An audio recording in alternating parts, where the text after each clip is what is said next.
যে টপিকটা নিয়ে আলোচনা করব সেটা হচ্ছে মেনলি তোমাদের গাইন্ডিং মেকানিজম নিয়ে ডিসকাস করব, ঠিক আছে।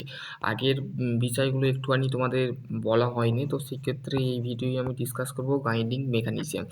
গাইন্ডিং মেকানিজম বলতে আমরা কি বুঝি? গাইন্ডিং যে অপারেশন থাকে সেটার রিমুভেল, মানে তোমাদের রিমুভেল মানে হচ্ছে কোনো ম্যাটেরিয়ালকে রিমুভ করবার জন্যে আমরা গাইন্ডিং অপারেশন করে থাকি। যেমন ধরো তোমার বাড়িতে যে কাটারি বলো, কুডুল বলো, তারপরে হচ্ছে তোমাদের হাতুড়ি বলো, এইগুলো কি করা হয় মেনলি, মানে কাটারি দেখবে ধার করবার জন্য আমরা কি করে থাকি, কামারশালায় নিয়ে যায়।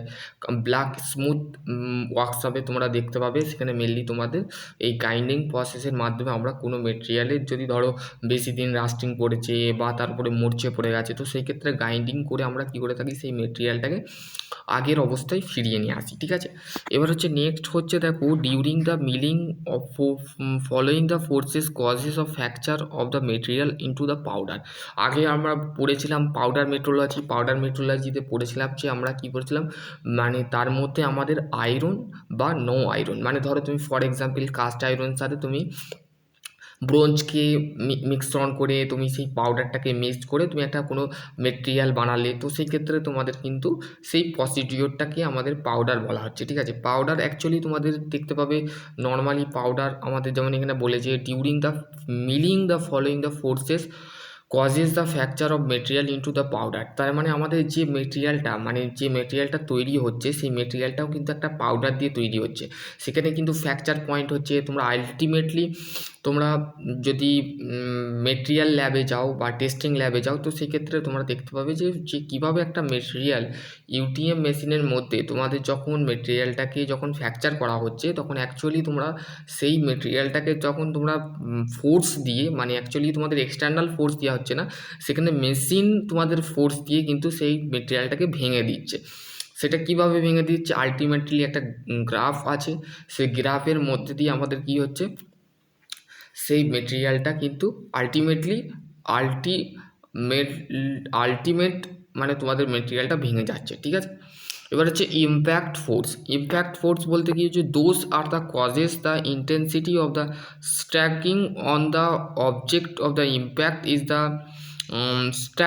স্ট্যাকিং মানে হচ্ছে আঘাত করা। মানে ধরো একটা হাতুড়ি, ফর এক্সাম্পল একটা হাতুড়িতে তুমি কি করতে পারো, কোনো জিনিসকে আঘাত করতে পারো, তো দেন তোমরা সেই প্রসিডিওরটা কিন্তু তোমরা এখানে অ্যাপ্লাই করতে পারো, ঠিক আছে। ইম্প্যাক্ট ফোর্স মানে হচ্ছে যখন কোনো একটা জিনিসের ওপরে তুমি মারছো, ফর এক্সাম্পল তুমি যেমন রাজমিস্ত্রিতে দেখবে যারা মানে ঢালাই করবার সময় দেখবে তক্তা মারার ক্ষেত্রে তখন কী হয়, তখন তোমাদের তক্তা মারার ক্ষেত্রে তখন কী হয়, মেটেরিয়ালের উপরে আমাদের ফোর্স দেওয়া হয়, ঠিক আছে। তো সেই ক্ষেত্রে সেই জিনিসটা কিন্তু সেই অবজেক্টের বিষয়টা বলেছে, ঠিক আছে। Impact of the stacking of the object of the to another both of the object of the moving the or the many the stainer, ঠিক আছে। স্ট্যানার মানে দুদিক থেকে যখন কোনো একটা বস্তুকে মুভ করানো হচ্ছে, তখন সেইটাকেও বলা হচ্ছে ইম্প্যাক্ট ফোর্স, ঠিক আছে। Impact force. এবার হচ্ছে শিয়ার ফোর্স হচ্ছে অ্যাকচুয়ালি তোমাদের যখন কোনো একটা মেটেরিয়ালের ওপরে ভাইব্রেট হয়, মানে ভাইব্রেশন হয়। ভাইব্রেশন মানে হচ্ছে তোমাদের মেটেরিয়ালের ওপরে যদি অবজেক্টের ওপরে দেখবে কম্পান হলে বা বাজ পড়লে তখন কি হয়, সেই মেটেরিয়ালটা মানে সেই অবজেক্টটা কী হয়, অবজেক্টটা আস্তে আস্তে মানে কাঁপতে থাকে, এরকম করে হড় করে কাঁপতে থাকে, ঠিক আছে। ঠিক আছে, তো সেইখানে তোমাদের সেই জিনিসটাকে বলা হচ্ছে শিয়ার ফোর্স। মানে প্রেসার দেওয়ার পর তার উপরে যদি বেশি প্রেসার দেওয়া হয়, বেশি এক্সটার্নাল ফোর্স দেওয়া হয়, তো সেই ক্ষেত্রে সেইখানে কী হবে, শিয়ার ফোর্স অ্যাপ্লাই হবে, ঠিক আছে। এইখানে তোমাদের দেখো তারপর হচ্ছে লিমিটেশন মানে সীমাবদ্ধতা কি, rubbing action of the continuously of the powder since the ball of the always of get of the rubber, ঠিক আছে। রাবারিং অ্যাকশন মানে হচ্ছে কন্টিনিউয়াসলি আমাদের যে পাউডার দিয়ে যে বলটা তৈরি হচ্ছে সেটা অ্যাকচুয়ালি রাবারের হচ্ছে, তো সেই ক্ষেত্রে সেটাও একটা সীমাবদ্ধর মধ্যে পড়ছে, ঠিক আছে। তারপর হচ্ছে working of the handle of the metal powder of the causes of the during the milling. তাহলে আমাদের যে মেটাল পাউডার মানে হচ্ছে যে মেটালের তৈরি যে পাউডারটা আমাদের যে মিলিং মেশিনে কাজ করানো হচ্ছে সেটাও কিন্তু লিমিটেশনের মধ্যে পড়ছে, ঠিক আছে। Quality of the powder is poor, মানে কোয়ালিটি যেটা থাকে সেটা কিন্তু পোর থাকে, ঠিক আছে।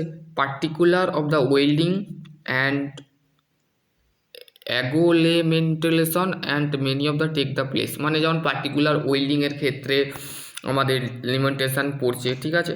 তারপর হচ্ছে কোল্ড স্ট্রিম, তারপর হচ্ছে মেকানিজম প্রসেস, এইটা তোমাদের লাগবে, ঠিক আছে। এইগুলো তোমাদের লাগবে না, ঠিক আছে, এগুলো তোমরা অত বাদ দেবে, ঠিক আছে, এগুলো তোমাদের লাগবে না। মেকানিজমটা তোমাদের জানতে হবে, সেটা হচ্ছে the material of the powder, the feed of the chamber and the from the fall of the font, the high velocity of the steam, the air, ঠিক আছে। আমাদের মেকানিজম বলতে আমরা কি বুঝি, যে আমাদের যে মেশিনটা আছে সেই মেশিনটা কি হচ্ছে আমাদের যে প্রসেসে বা প্রসিডিওরে চলছে সেটাকে বলা হচ্ছে মেকানিজম। মেকানিজম যেমন দি material of the powder of the feed the chamber and the there of the fail of the font, the high velocity of the steam of the air, ঠিক আছে। যেমন আমাদের হাইড্রো ইলেকট্রিসিটি পাওয়ার প্ল্যান্ট, বা তোমাদের বলা যেতে পারে যে গ্যাস টারবাইন, ঠিক আছে। গ্যাস টারবাইনের মধ্যে আমাদের কি হয়, আমাদের অ্যাকচুয়ালি আমাদের গ্যাস টারবাইনে আমাদের ব্লাস্ট করে দুটো ডায়াগ্রাম থাকে, একটা ওপেন সাইকেল একটা ক্লোজ সাইকেল। তো সেই ক্ষেত্রে আমাদের বলতে গেলে the material of the powder of the feed of the chamber and the there fall of the high velocity of the steam air, মানে আমাদের যে এয়ারটা থাকে বাতাসটা থাকে, যেমন আমাদের কম্প্রেসার মানে সাইকেলের মধ্যে যে আমাদের যে রেসিপ্রোকেটিং কম্প্রেসারের মাধ্যমে আমাদের কম্প্রেস করে সে হাওয়াটাকে ঢোকানো হচ্ছে, সেখানেও কিন্তু একটা হাই ভেলোসিটি কাজ করছে, সেটাও অ্যাকচুয়ালি মেকানিজমের মধ্যে পড়ে, ঠিক আছে। The air causes of the material of the agents of the target plate, the where the due to impactation is the settles of the powder of the shock of the classify of the chamber, oversize of the recycle of the powder of the remove the discharge আর area. একটা হচ্ছে intact area থাকে, ঠিক আছে, যেখান থেকে input হয়ে আমাদের এয়ারটা ঢুকে যায়।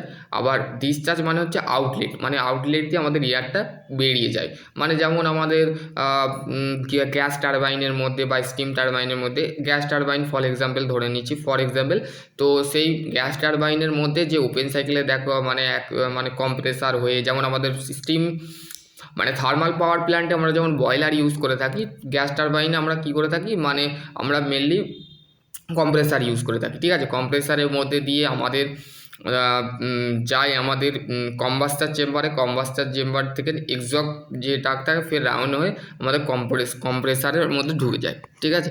এখানে তোমাদের কিন্তু এখানে বলে দিয়েছে।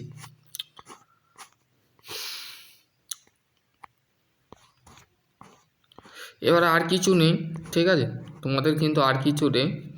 ডাইরেক্ট রিডাকশান প্রসেস, এগুলো তোমাদের বিটেক লেভেলে আছে, তো সেই ক্ষেত্রে তোমাদের এইগুলো তোমাদের ঘরে জানার উচিত হবে না, ঠিক আছে। এগুলো তোমরা জানতে পারো, ঠিক আছে, যদি তোমরা বলো। তো আমি বিটেক যারা আছে তারা একবার পাউডার ম্যানুফ্যাকচারিং টেকনোলজি, এগুলো তোমাদের অ্যাটমসফিয়ার প্রেসার, ঠিক আছে, এখান থেকে মেল্ট অ্যাটোমোলাইজেশন, মেটাল পার্টিকেলস অ্যাটমস, এখানে তোমাদের টার্বিশন লেডেল অফ মল্টেল মেটাল, এগুলো তোমাদের কিন্তু দিয়ে আছে, ঠিক আছে। এক মিনিট, দেখো এইখানে পাউডার, ফাইন পাউডার যেটা থাকে সেটা হচ্ছে সারফেস এরিয়ার মধ্যে থাকে, ডেনসিটি, ট্রু ডেনসিটি, তারপরে হচ্ছে তোমাদের tap density, grain density, flow rate, grain strength, grain spring, compressibility and compression ratio, ঠিক আছে। এইগুলো তোমাদের কিন্তু গ্রিন ডেনসিটিতে থাকে, ফাউন্ড পাউডারে থাকে, ঠিক আছে।